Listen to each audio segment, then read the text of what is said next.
Hi, I'm David Stewart. I'm part of the Open Source Technology Center at Intel, and I work on optimizing OpenSolaris for our Xeon architecture. We really want to make sure that Xeon is the best platform that you can choose to run OpenSolaris on. And what I want to try and do is take just a couple minutes to tell you about why we're so excited about working on OpenSolaris on Xeon, and what are some of the projects we're working on here, and then how you as a developer can take advantage of those things as you do your work. Now, why it's really about, Solaris as a great choice for those working in enterprise computing. Due to its great performance and scalability, it's a highly stable and compatible platform, and Intel recognizes this, and we really want to bring the best of the Intel technology development that we're doing and bring that to the Solaris community so that we can really work together to make some phenomenal systems. So, the other thing is that since it's OpenSolaris and it's really an open source community now, we feel like this is really in line with a lot of the things that we're trying to do to work with the community and to build an overall community. Open source is very important to us because we feel like this is the way that kind of technology is advancing these days is relative to open source. So we feel like it's a very important thing to do as part of our overall open source efforts. So what I'd like to do is tell you a few things we're actually working on now so you can get a flavor for it. Really with our brand new CPUs when they come out, one of the things that we do is we boot Solaris on them to make sure that Solaris will work. So that's kind of that power on activity that we do. We also do validation, and part of our validation is making sure that Solaris will run every time we have a new CPU that comes out of the overall, out of the fabs.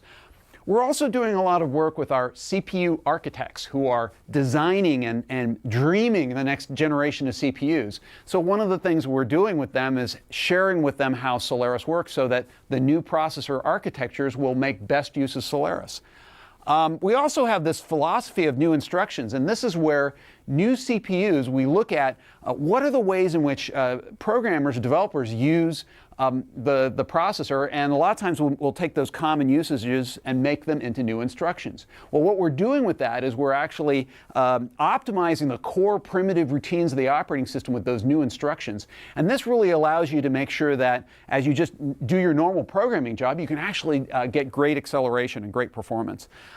We also have a variety of new technologies that we're introducing with our new processor. So every time there's a new processor generation, we look at different architectural technology directions we want to go in, and we're adapting OpenSolaris to those things. Some of the most powerful ones are virtualization technology, I/O acceleration technology, some examples of work that we're doing. We also do a lot of work with power with OpenSolaris because we sort of have a strong philosophy that we want to reduce the use of power so we can take care of the planet for future generations. So we want to make sure that we lower the power utilization. We're designing great CPUs that take less power, but we need to adapt the operating system to make sure it's making best use of the hardware in that space. So there's a lot of work we're doing there. And then in the area of enterprise computing, you really want to make sure you maximize the reliability, availability, and serviceability, or the RAS features of any kind of operating system. And for OpenSolaris, there's the fault management architecture, or FMA. They also refer to it as a predictive self-healing. Well, this is a great way to adapt to the Intel RAS features that are there. So we're doing work in FMA to adapt to the RAS features that are in Xeon to really improve on that enterprise computing capability.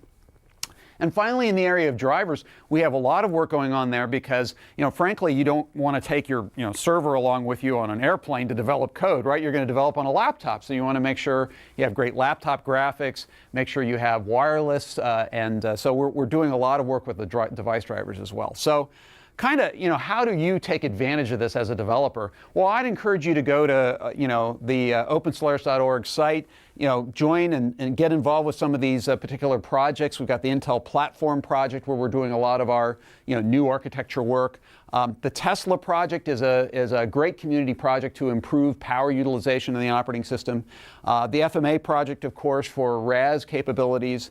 Performance is an area where we're working on, again, with a performance optimization, addressing any issues, or really with those primitive instructions, trying to make best use of it.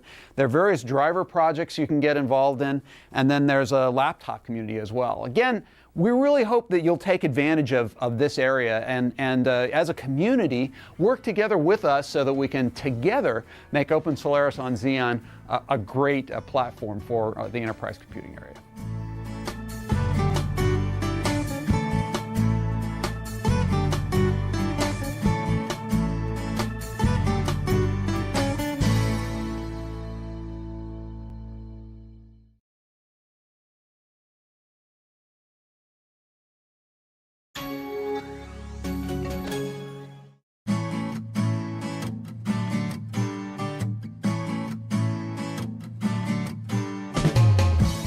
Hi, I'm David Stewart. I'm an engineering manager at Intel Corporation in our Open Source Technology Center. And we're really very excited about optimizing OpenSolaris for the Xeon processor to make sure that Xeon is the best platform to use if you're choosing OpenSolaris.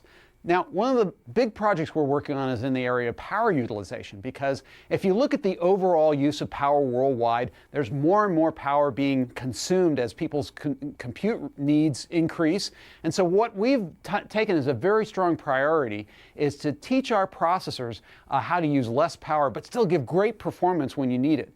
So, but you know, we need to teach the operating system how to use these features and make best use of it. It's a little bit like, you know, I buy a hybrid car and maybe I put a teenage driver behind it that drives very aggressively, would still be using a lot of gasoline. You know, I have two teenage daughters, I love them, but you know, they're still, you know, that's an issue that you have to make sure that people make best use of the hardware they're given. And so that's kind of what we're trying to do with Xeon. We're designing processors that really make the best use of power and performance, but we need to teach the software to really make best use of it. So in the area of power management, there are two main areas where we're kind of doing a lot of development here. One of them is in the area of active power management, and the other is in the area of idle power management. So for active power management, this is where we refer to P states. ACPI is actually a standard that defines the P states, and so we're actually able to change the level of power used based on which P state the operating system puts the CPU. So the way to look at this is, you know, if we're at a high power state here, or a high CPU utilization, we'll actually want to have as much power available as we can to get the best performance. But as the utilization of the CPU goes down, one of the things we want to be able to do is step down the frequency and the power so we actually don't waste a lot of electricity when we don't need to. So what we do that is how we do that is the operating system lowers the P state of the CPU when it sees that the utilization is going down. And then if we jump up to a higher level of utilization, why we want to make sure that the CPU is in the highest P state, and the operating system needs to do that. So that's some work that's needed for the operating system. Then in the case of idle power management, this is a case where we're called using C states. Again, this is part of ACPI. This is a feature in our Core 2 processors, again, that we're making great use of lower C states to save the most power possible. You know, the C state issue is great because if you're idle, you use as little power as possible. Maybe you'll, you know, shut off the cores or the clocks and make sure that you're, you know, really, if you're idle, don't waste a lot of power doing nothing. The problem with this is that you might have in this situation, you know, some part of the operating system that continues to, you know, pop up and look around and see if there's any work to be done and then go back, you know, to sleep again. This happens, you know, with the clock tick that's in most operating systems, as well as working on the area of applications that do polling behavior. So if you have an application that polls looking for work to be done and there's no work to be done, it just goes back to sleep. That's really kind of unnecessary. And so, you know, eliminating the clock tick, having a tickless operating system, identifying applications that do polling behavior, we're actually contributing to this in a couple of major ways. One is Intel's developed an application called PowerTop. We're making it available on OpenSolaris. and using the dtrace feature in OpenSolaris to really identify the areas where you have an application and how long am I spending in that low C state and low P state, and if I'm coming out of those states, why? What's the application? What's the part of the kernel that needs to be changed in order to fix that? So PowerTop's an important tool. We're also working on the C state area to improve the operating system support there. We're helping with this area of P states. This is an area, a feature in our processors called DBS, which stands for demand-based switching. And this is something, again, we're helping in all of these areas to optimize OpenSolaris to take advantage of these power features. Now, we'd love to get your involvement and your participation in this as a project called Tesla that's part of the OpenSolaris.org site. So go to OpenSolaris.org, check out the Tesla project, get involved, join the mailing list, join the discussion, get involved with the code, start enhancing it, and so that we can all kind of work together as an open source community to make the best use of these computers to use as little power as we need to when we don't need the computer, but when we need performance to really have the best power available. And I think you'll agree with me this is a great way to take care of the planet while we're still getting great computing performance in the enterprise area.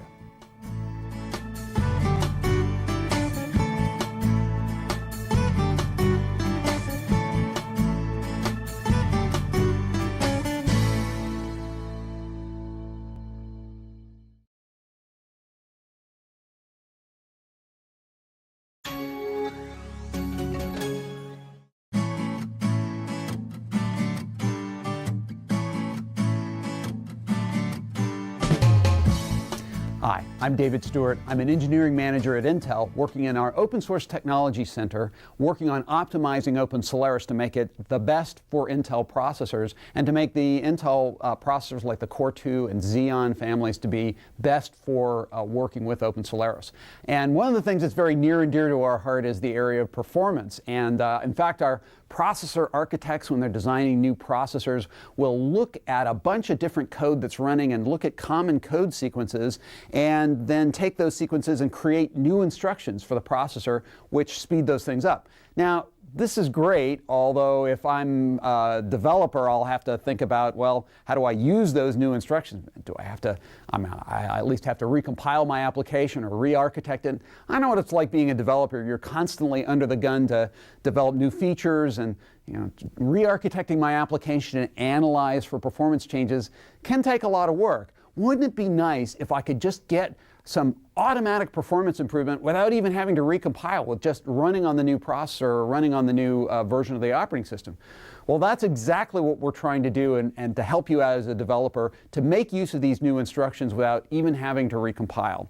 So how we're doing that is through the area of working in libc, which a lot of our application engineers have told us is an area that by using common libc routines, this is often a performance problem. And so we've gone into libc and actually changed some of the problem areas to detect if you're on a new processor, and then make use of the new instructions on that processor to speed things up. For example, memset and memcopy are a couple of very common routines in which they're copying memory or moving memory, and so, or setting memory in terms of actually zeroing it out. Very common routines. We actually make use now of our streaming SIMD extensions, or SSE instructions, to optimize these memory operations. Now, we do this work using a micro benchmark, which will compare a bunch of different sizes and alignments. What we found using these micros is we can actually get up to like 3 times performance improvement over the common sort of versions in libc. This is very exciting, but in fact for a micro benchmark obviously doesn't necessarily reflect a 3 times performance improvement of your application. Some benchmarks that we've run with other real applications have shown pretty good performance improvement, maybe 10%. That's pretty good for just no work on your own part, just using the new operating system. Now, this is available for you today in current builds of OpenSolaris, eventually to be showing up in a Solaris 10 update. We're also working in the area of strings, string length, string copy, string compare. These are all areas that we're looking at, again, using various versions of the SSE instructions, some of them which do string manipulation, so that speeds that up within the processor.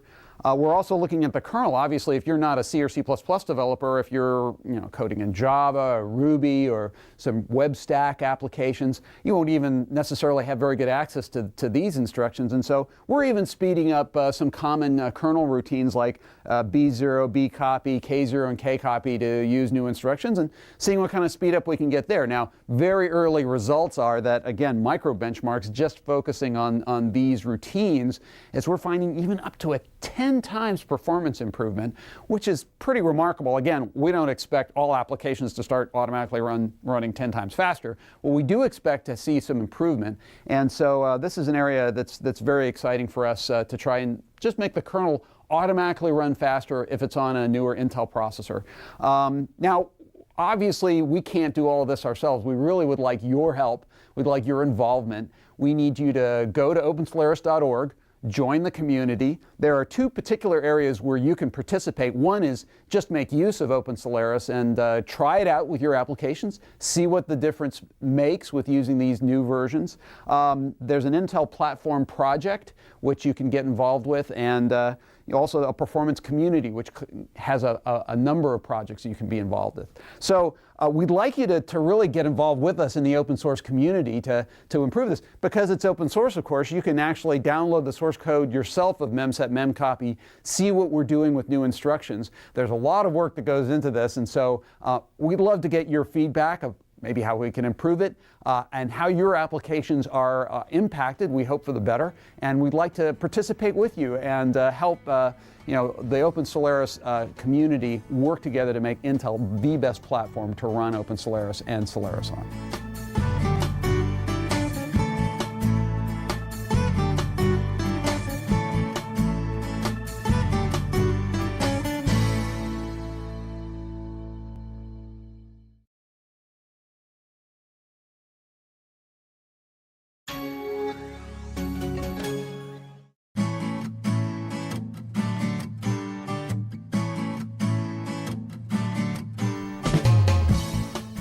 Hi, I'm Dave Stewart. I'm an engineering manager at Intel Corporation, part of our Open Source Technology Center.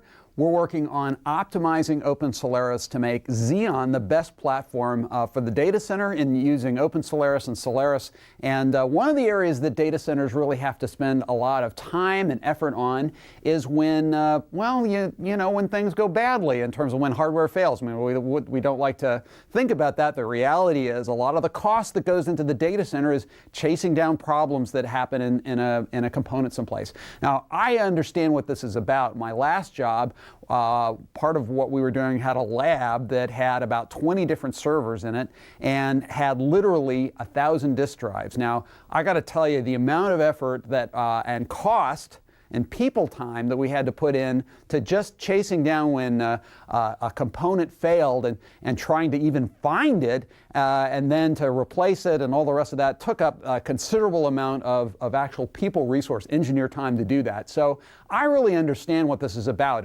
and trying to improve this is actually a very crucial area. And one of the areas that we're excited about OpenSolaris is it has a predictive self-healing feature. And this is something that they do through their fault management architecture. So this has been very interesting to us to try to work with this feature and really make Xeon the best platform to make use of these features within the fault management architecture. So I'd like to tell you a few things about what we're doing, and so you get a flavor for it. One of the things, and again, this is in the overall area of RAS, or reliability, availability, and serviceability. And so again, if you can kind of think of trying to reduce costs by improving the RAS area, that's pretty much what this FMA work is about. And part of what we're doing is to actually extend FMA so that it will support the Xeon family of processors. And so all the different processor and platform components, things that could have an issue with them, really teaching the FMA system about it. We're also doing work in the area of injecting faults. Now, you might think, well, why do you need to inject faults? Well, if you have fault management software, you'd like to have some confidence that it actually will find the problem if it really happens. So one of the things we can actually do is in the lab inject failures from the chipset level so that actually we can see and make sure that the FMA code is working correctly. That's very powerful and really increases everybody's confidence level that we're working properly in these cases. The other area that is very interesting, I think, is in the whole area of working on memory failures. If you think about common server systems, typically they have a lot of memory to be able to perform well in a server environment. So you might have a system that has 8, 16 DIMMs in DIMM slots. And think about it, if you have one of these DIMMs that fails, a lot of times the indication that you get is that you had a failure someplace, and then tracking it down as to the specific component that failed can be a very time-consuming process through diagnostics or through trial and error. So that's very costly to do. Well, in fact, the extension that we've done to FMA will, in fact, give you the exact memory location, the actual location, not only just the address, the actual DIMM that failed. And this is very powerful because you can tell immediately the exact component that is failing, replace it, get back up and running very quickly. So that's an extremely powerful capability that we've added. There are other capabilities that in the next generation in our Nehalem family of processors, more extensions in the area of the whole area of machine checks and really being able to have the system more reliable even and have FMA take advantage of those things. That's a very powerful thing. And we'd like to get your involvement and your participation with us in this. We've done this in a couple of areas. Certainly joining OpenSolaris.org. Go to OpenSolaris.org, join, and if you haven't tried out OpenSolaris, download it, give it a try. Give us some feedback on it, what your experience is. We have an Intel platform project that's a place where we collect all of our optimizations for OpenSolaris. And there's a fault management community that you can join as well that includes several projects, including the work that we're doing for Intel. So I think it's a great opportunity for you to get involved with this because it is open source. We can, as a community, work together to make this better, to reduce people's costs. So we spend less time chasing around failures, and instead we're really focused on how we can improve what we're doing in the whole data center area. So I'm very excited about this. I hope you'll join and help make this better.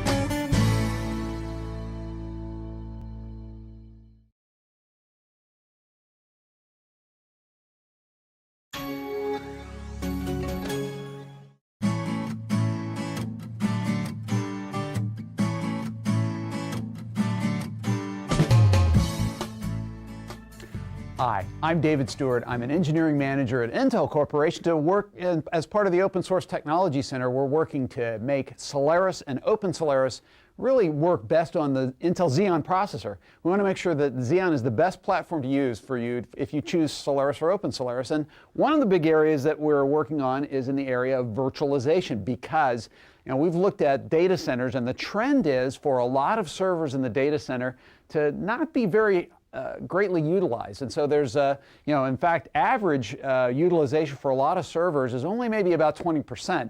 So based on that, we've done a lot of work on the area of virtualization to really give this some great capabilities to you. And so we want to tell you about what we're doing with OpenSolaris in that space. So to do that, I want to introduce Ashok Raj. Ashok, nice to meet you. Hi, Dave. Ashok's a kernel development lead here at Intel in the Open Source Technology Center. So Ashok, first, what is virtualization? Well, Dave, you just mentioned that there is average 20% utilization on a single server. Now, if you were to consider that, virtualization basically permits you to consolidate a lot of those mini servers and think of them running in a single box. So you can imagine this is probably your database application, this is probably your mail server or a web server application. Now you've consolidated all the 20% apps into a single machine and providing you a much more cost-effective and a power-efficient work environment in your data center. Yeah, that sounds great. Well, what is Intel doing to improve on virtualization in the hardware? Intel has a very holistic approach to improve virtualization. One is we have actually taken some of the aspects of what the VMM needs are and put extensions in the processor. We call them as virtual machine extensions. And we've been working extensively with the Zen community to enable a lot of those technologies. Another thing we have also analyzed is to take a look at how NIC, or a networking device I/O, happens in a virtual environment, and there's lots of overhead associated with that. We've introduced a new technology called virtualization for directed I/O, which permits a guest operating system, a guest image, to directly own an end device. Now let's take a look at some of the a sample diagram actually here. Yeah, so this is what's going on in the operating system, right? Exactly. So we have two devices for here, A and B. They have their own associated buffers in kernel. There's also some OS and kernel data structures. Now, in a reliable operating system, you would need to protect some of the data structures in the kernel space, so a device driver doesn't really go and muck with that data. Now, when a device actually tries to perform a DMA, or a directed memory access, to transfer data to the system memory, it can only do on areas where it is authorized and permitted to have access to. And the hardware makes sure that that happens. Exactly. So when a device attempts to corrupt some of the main memory's data structures, we basically flag the error and say the operating system, oh, there's an errant device in your system. Thereby, you can stop those accesses upfront and have a much more secure operating environment. That's great. That's really good. So we're taking the best of what we've done with Zen, which we've been working with for years, as well as the best of what we're doing with OpenSolaris, and the combination seems like it's really powerful in that sense. It's pretty good. That's fantastic. Thanks a lot, Ashok. Appreciate it. Dave. So, there's a lot of opportunity, I think, for you to get involved with this. And one of the areas that is very important for you to do is to get involved with OpenSolaris. So go to OpenSolaris.org, join the Intel Platform Project, which is sort of an umbrella for a lot of the work we're doing for Intel, and then also the Zen community within OpenSolaris, and you can take advantage of this in a number of ways. You can download the code, you can check it out on your system, your Intel system. You can also join the mailing lists, join the discussion, look at the source code, and make improvements, make contributions, really, and as an open source project, for both Zen and for OpenSolaris, this is a terrific opportunity for us to work together as a community, as a very strong community, to really make these capabilities terrific in the data center. So now, I hope that you'll join us in making this area of virtualization great, and we're looking forward to your participation.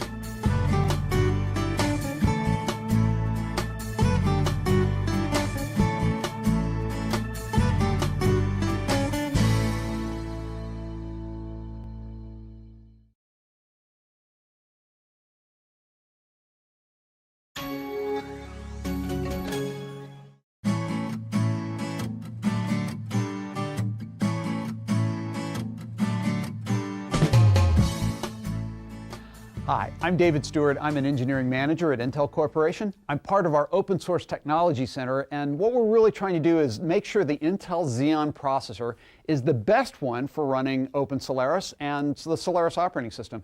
And this is very important to us because we think that there's some great solutions to some problems that are potential in the data center through some of the work that we're doing with both the hardware and the software.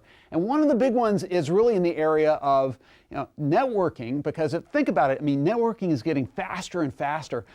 Every generation, we're driving this as well. Every generation gets faster, and the result of this is not only can you get the networking passing packets faster over the wire, but one of the problems with this is that it takes more and more CPU time to actually process that networking traffic. So as a result, you can kind of imagine networking being really super fast, but the processors being completely busy just processing network traffic. So this is not a very good thing, and what we'd like to do is really try to address this, and we've done a lot of work in this area, and I'd like to kind of show you a little bit about what we're doing here. This is an area what we call I/O acceleration technology. So this is something that we've done a lot of analysis of the TCP/IP protocol and looked at places where we can address some of the overhead. So again, you don't have to have the CPU involved in some of these things if it's not necessary.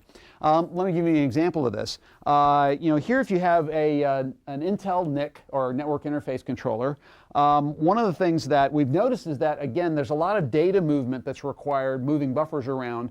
And instead of having the CPU do that, why not free up the CPU while the data is being moved? And so we actually have what's called a DMA engine, or direct memory access engine, that's built into our chipsets.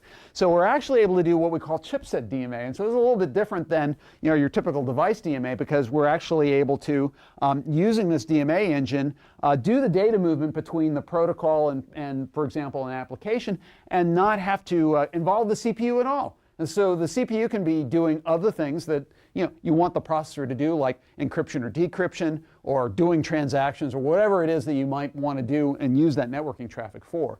So that's one example, and clearly to make use of that chipset DMA, there's software work that's required here as well. So it's not just the fact that we have this hardware here, it's also the fact that we've have to do work, and we've done this as a community as well. This has been a terrific community collaborative effort to really work in the software and make sure that OpenSolaris and eventually Solaris has this capability. So that's one example. Another example of work that we've done is in the analysis of the software, and said, with the TCP/IP protocol, instead of keeping the data and header together, we've actually done work on splitting those so that the payloads can be together on their own physical memory page. So that's an example of some of the stuff that we can do to minimize the sort of overhead that the processor has to do by keeping the stuff together. So there's a lot of that sort of work that's already gone on. Again, is a great collaborative effort in the community.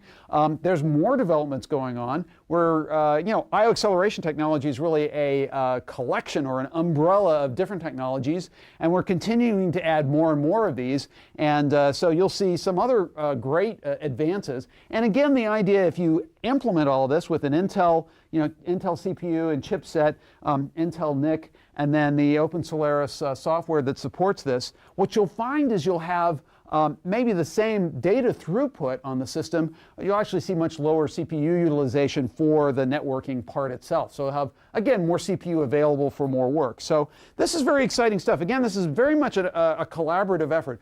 This is a part of what's great about open source, is that we can collaborate together and take the best and smartest that are out there to be able to improve the software together. So how you can take advantage of this is that you should go to opensolaris.org.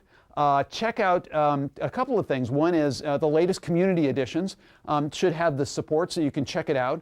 We also have an Intel platform project. You can join that mailing list and start interacting with us and with others in the community that are working on I/O acceleration technology. You can download the code yourself, see the work that we've done in the TCP/IP protocol, work together with us to improve this, because that's one of the ways that we can, as an open source community, make this platform, both the operating system and the chipset and the CPU and the NIC, make this all work together to make it a really terrific solution for the data center, and avoid this disaster of too fast networking chewing up processors in the future.